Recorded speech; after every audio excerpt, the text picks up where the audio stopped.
वह विश्व नगर कीजे सब काजा, हृदय राख कौशलपुर राजा। जो प्रवेश है, जिसमें जो हमारे अंदर प्रवेश होती हैं, जिस तरह से हमारा परिवेश बनता है, गणवेश बनता है, वो सभी कर्मों को पूरा करने के लिए सभी कर्म पूरे हों। मन के कर्म, इंद्रियों के कर्म, आत्मा के कर्म, परमात्मा के कर्म, सभी कर्मों की पूर्णता, सभी इच्छाओं की पूर्णता,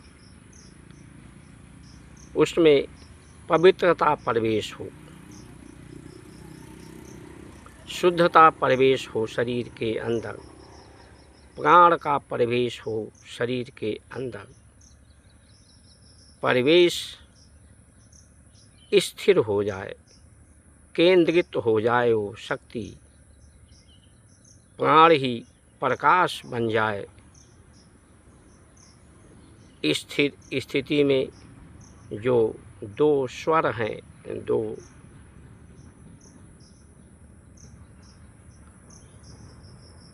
सूर्य नाड़ी और चंद्र नाड़ी, जो दो नकुना के जो दो छिद्र हैं, इनसे जो सांसें चलती हैं, वो जब स्थिर होती हैं तो दोनों स्वर आपस में टकराते हैं, जिससे स्फुरणा प्रकाश पैदा होती है। तो ये अज्ञानता, अंधकार समाप्त हो, प्रकाश पैदा हो शरीर के अंदर, जो समानता का अवसर दे, देवत्व की सब कुछ देने की भावना पैदा हो, पवित्रता की भावना पैदा हो, पवित्रता का विचार पैदा हो, दान का विचार पैदा हो, सहयोग का विचार पैदा हो, प्रेम का विचार पैदा हो। ये समानता का अवसर, अवस्थाओं में अंतर, लेकिन व्यवस्थाओं में अंतर नहीं है। परमात्मा की अवस्था को कि जैसे समान अवस्था सबकी हो जाए, अवस्था के अंतर को दूर किया जाए, विचारों के मतभेद को दूर किया जाए, ये भारत की परंपराएं हैं, परिवेश हैं, गणवेश हैं। जो वेशभूषा, भाषा से जो आप्त वचन हैं, शास्त्र वचन हैं, वो प्रमाणित करते हैं कि सब परमात्मा की ही व्यवस्था है, परमात्मा का ही परिणाम जो सबको देने का है, जो सुख स्वरूप है, शांति स्वरूप है, जो संतुष्ट है, पुष्ट है, वो व्यवस्था सबको प्राप्त हो। पवित्रता के लिए पहचान की गई तुलसी की, बेल की, आंवला की, नीम की, गौ माता को जो उनका दूध है, पूर्ण आहार है, वो पूर्ण रूप से उनका गोबर, गौमूत्र पवित्र करता है पृथ्वी को, प्रकृति को, मनुष्य के व्यक्ति को। लेकिन आज जो कहते हैं कि अपराधी, जो आपराधिक छवि वाले हैं, उनको दंडित किया जाएगा, आपराधिक कृत्य करने वाले को दंडित किया जाएगा। अपराध है क्या? अपराध है अधिकारवादी व्यवस्था। कोई धरती को फाड़ के नहीं पैदा हुआ है, उसको जन्म भी किसी ने दिया है, अवसर भी दिया है, आश्रय भी दिया है, तो जब देने पे ही जीवन प्राप्त हुआ है, जीवन के कर्म प्राप्त हो रहे हैं, जीवन का अनुभव प्राप्त हो रहा है, तो सब कुछ जिन्होंने दिया है उन्हीं को देने के लिए, अर्पण करने के लिए ही ये जीवन है। अधिकार की बात जो आज कर रहे हैं लोग, अधिकार दिए नहीं जाते, अधिकार को छीनना पड़ता है। छल से, बल से, धम्म से तो आज लोग अधिकारों की लड़ाई लड़ रहे हैं। एक के अधिकार को समाप्त करके दूसरा अपना अधिकार, प्रभुत्व, स्वामित्व प्राप्त करने में लगा हुआ है। वो चाहे छात्रों का प्रदर्शन हो, राजनीतिक पार्टियों की व्यवस्था हो, अधिकारियों की प्रशासनिक व्यवस्था हो, सभी व्यवस्थाएं सुख सुविधा का अधिकार, प्रकृति का अंधाधुंध दोहन, प्रकृति को दूषित करने का अधिकार, ये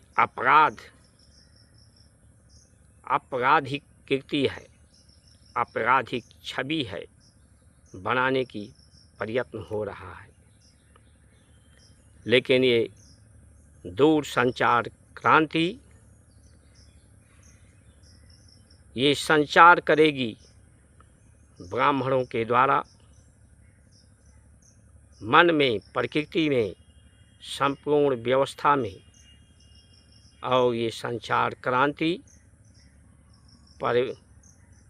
प्रवेश करेगी सत्य को, परमात्मा को परिभाषित करेगी, उसी के परिणाम को परिभाषित करेगी, उसके व्यवस्था को ही स्वीकार करने की प्रमाणित करेगी। ब्राह्मण और ये समण अपनी शक्तियों को भूल गए हैं। इन्हें भी अपनी गलतफहमी दूर कर लेनी चाहिए। अधिकारवादी व्यवस्था, सामंतवादी व्यवस्था, समाजवादी व्यवस्था को त्याग देना चाहिए। जो नहीं त्यागते, वास्तव में उन्हें ब्रह्म का ज्ञान नहीं है, वो ब्राह्मण ही नहीं है। समाज को समाप्त कर दिया गया है। समाज जब एक मत पर लोग सहमत हों, सत्य मत पर, देने के मत पर सहमत हों, तो उसी को परिवार कहते हैं, उसी को समाज कहते हैं, उसी को राष्ट्र कहते हैं। राष्ट्र जागृत स्वयं, राष्ट्र को जगाने का, उस शक्ति को जगाने का जो सोई हुई शक्ति है, सोई हुई आत्मा है, उस शक्ति को जगाने का काम स्वयं जागृत पुरोहिता, जो पुरोहित होता है उस शक्ति को जगाता है और उसे जगा करके, क्योंकि ब्राह्मण ये समग्र ही समाज का रूप दे सकते हैं, सबको संगठित कर सकते हैं। अब जो आगे की व्यवस्था बनेगी, वो व्यवस्था सवर्णों के द्वारा बनेगी।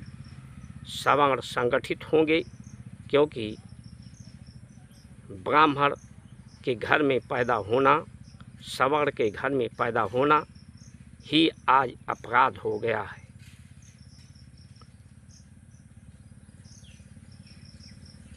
इनकी प्रतिभा को कुचलने का काम किया जा रहा है।